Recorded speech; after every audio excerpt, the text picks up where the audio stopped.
स्वाधीन त्रिविध चेतना चेतन स्वरूपस्थिति प्रवृत्तिभेदम् क्लेश कर्माद्यशेष दोषा संस्पृष्टम् स्वाभाविकानवधिकातिशय ज्ञान बलैश्वर्य वीर्य शक्ति तेजः सौशील्य वात्सल्य मार्दवार्जव सौहार्द साम्य कारुण्य माधुर्य गाम्भीर्यौदार्य चातुर्य स्थैर्य धैर्य शौर्य पराक्रम सत्यकाम सत्यसंकल्प कृतित्व कृतज्ञताद्य संख्येय कल्याण गुणगणौघमहार्णवम् परब्रह्मभूतम् पुरुषोत्तमम् श्रीरङ्गशायिनम् अस्मत्स्वामिनम् प्रबुद्ध नित्यनियाम्य नित्यदास्यैकरसात्मस्वभावोऽहम् तदेकानुभवः तदेकप्रियः परिपूर्णम् भगवन्तम् विशदतमानुभवेन निरन्तरम् अनुभूय तदनुभवजनितानवधिकातिशय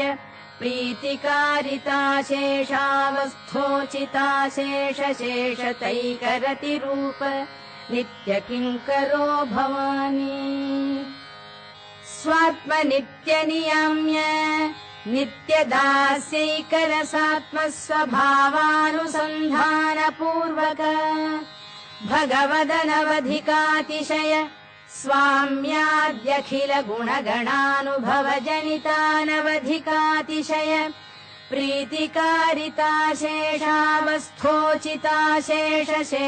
प्रीतिकारिताशेषावस्थोचिताशेषशेषतैकरतिरूप नित्यकैङ्कर्यप्राप्त्युपाय भूतभक्ति तदुपाय सम्यग्ज्ञान तदुपाय समीचीनक्रिया तदनुगुणसात्विकतास्तिक्यानि समस्तात्मगुणविहीनः दुरुत्तरानन्त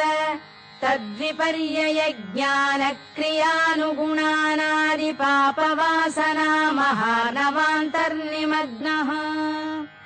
तिलतैलवत् दारुबन्धिवत् दुर्विवेच त्रिगुणक्षणक्षरणस्वभावाचेतन प्रकृतिव्याप्तिरूप दुरत्यय भगवन्मायातिरोहितः स्वप्रकाशः अनाद्य विद्या सञ्चितानन्ताशक्य विस्रंसन कर्मपाश प्रग्रथितः अनागतानन्तकाल समीक्षयापि अदृष्टसन्तारोपायः निखिल जन्तुजात शरण्य श्रीमन्नारायण तव चरणारविन्दयुगलम् शरणमहम् प्रपद्ये एवम् अवस्थितस्यापि अर्थित्वमात्रेण परमकारुणिको भगवान् स्वानुभवप्रीत्या उपनीतैकान्तिकात्यन्तिक नित्यकैङ्कर्यैकरतिरूप नित्यदास्यम् दास्यतीति विश्वासपूर्वकम् भगवन्तम् नित्यकिङ्करताम् प्रार्थये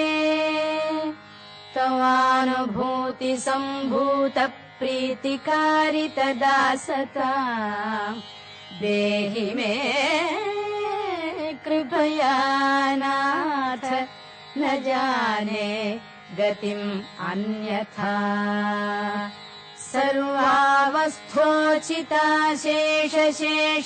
सर्वावस्थोचिताशेषशेषतैकरतिस्तव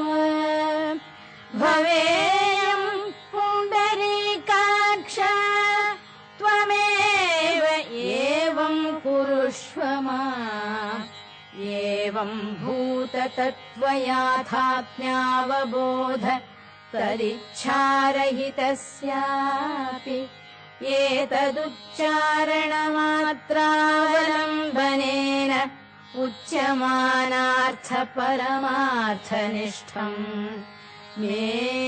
मनः त्वमेव अद्यैव कारय अपार करुणाम्बुधे अनालोचित विशेषाशेषलोकशरण्य प्रणतार्थिहर आश्रितवात्सल्यैकमहोदधे अनवरत विदित निखिल भूत जातयाथात्म्य सत्यकाम सत्यसङ्कल्प आपत्सख काकुत्स्थ श्रीमन्